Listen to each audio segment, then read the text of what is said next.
ভাই দেখেন এখানে এই মুরব্বি চাচা এক ড্রাম ভইরা মাছ উঠাইছে। আসসালামু আলাইকুম, আশা করছি সকলেই ভালো আছেন। নতুন আরো একটি মাছ ধরা ভিডিওতে আপনাদের স্বাগতম। গত 2 দিন কোনো ভিডিও আপলোড করতে পারিনি, তার কারণ হচ্ছে আমি প্রচন্ড লেভেলে অসুস্থ। আমার গায়ে প্রচুর জ্বর এবং চোখেও প্রবলেম হইছে। এই ভিডিওটা আমি গতকালকে করছি। গতকালকে যখন আমি ডাক্তার দেখাইতে যাচ্ছিলাম তখন দেখলাম যে পাশের বিলে এরকম মাছ ধরতেছে। এটা দেখে আমি আর ডাক্তার দেখাইতে না যাইয়া এখানে দাঁড়ায় দাঁড়ায় মাছ ধরা দেখতেছি। আমার গায়ে এত পরিমাণে জ্বর যে আমার হাত পাও কাঁপতেছিল জ্বরে। তারপরও মাছ ধরা দেখলে আসলে নিজেকে কন্ট্রোল করতে পারি না। আস্তে করে ভ্যান থেকে নাইমা এখানে দাঁড়াইছিলাম, প্রায় 1-1.5 ঘন্টা মাছ ধরা দেখলাম। আর ভাবলাম যেহেতু মাছ ধরা দেখতেছি তো একটা ছোট্ট ভিডিও করে ফেলি, আপনাদের সাথে শেয়ার করা যাবে। তো দেখেন এখানে কিন্তু মাছ লাফালাফি শুরু করে দিচ্ছে অলরেডি। পুরো পুকুরের মাছ কিন্তু এই এক জায়গায় চলে আসছে। আর এটা অনেক বড় একটা খাল, আর এই খালে ব্যারিকেড দিয়া ঘের বানাইছে। এটা মূলত সরকারি রেলের জমি। আমাদের এখানে আগে রেল লাইন ছিল, আর সেই রেলের জমি এটা। আর এখন এটা আসলে সাধারণ মানুষ যারা আছে, যার মানে বাড়ির সামনে যতটুকু পড়ছে ততটুকুই সে খাচ্ছে, কিন্তু যখন প্রভাবশালী দল ক্ষমতায় ছিল তারা এটা আসলে ভোগ করত। এখন এটা সাধারণ মানুষ এখানে আসলে মাছ টাছ ধরে। তো এখানে দেখেন এই মুরব্বি চাচা কি করতেছে, পুরো নেটের মাছ ঘুষায় এক জায়গায় নিতেছে, মাঝখানে নিতেছে। এই দুই পাশ থেকে দেখেন দুইজন কিন্তু নেটগুলো জায়গায় জায়গায় মাছগুলোকে সব মাঝখানে নিতেছে, মাঝখানে নিয়ে ওইখানে ধরবে।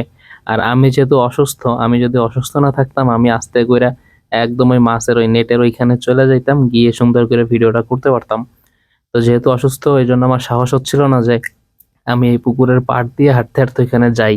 ভয় লাগতেছিল যদি হাত পা যেহেতু কাঁপতেছে, দেখা গেল যদি এর মধ্যে পড়ে যায় তাহলে জ্বর আরো বাইরে যাবে। এই যে মাছ ধরতেছে এটা হচ্ছে খুলনার রূপসাতে। আর এই যে দেখেন পাতিল নিয়ে নাইমে গেছে অলরেডি, পাতিল আর ঝুড়ি নিয়ে আসছে। এই ঝুড়িতে পুঁটি মাছগুলো উঠাবে। এখানে প্রচুর পুঁটি মাছ আছে, ছোট ছোট পুঁটি, এগুলোকে আমরা মলা মাছ বলি। আর এই যে দেখেন শুধু আমি একা না, আমার মতো উৎসুক জনতা ভিড় করে আছে এখানে মাছ উঠাবে সেটা দেখার জন্য। এই যে অটো থামায় থামায় মাছ ধরা দেখতেছে। এরা সবাই আসলে আমার পথের পথিক। মাছ ধরা দেখলে আমাদের মাথা ঠিক থাকে না, আমরা যত ব্যস্তই থাকি দাঁড়াই পড়ে মাছ ধরা দেখতে থাকি। এই যে দেখেন এখানে আর একটা বড় ড্রাম নিয়ে নামছে মাছ নেওয়ার জন্য। এই যে ড্রামটা নিয়ে একটা পিচ্চি বাচ্চা যাইতেছে।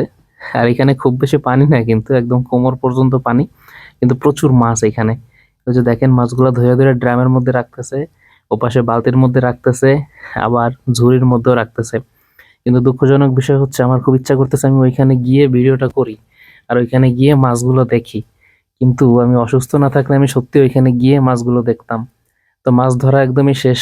তো তারা ড্রাম ড্রাম নিয়ে পাড়ের দিকে আসতেছে। দীর্ঘ প্রতীক্ষার পরে এবার মাছগুলো দেখতে পারবো। হায় হায় করে কি, কই যায় দেখেন। আমি এই কর্নারে দাঁড়াই রয়েছি, কিন্তু মাছ নিয়ে চলে আসছে এই পাশে। তো দৌড়ে চলে আসলাম এই পাশে, এসে দাঁড়াইলাম। এর মধ্যে ঝুড়িটা উঠায় ফেলছে নিচ থেকে।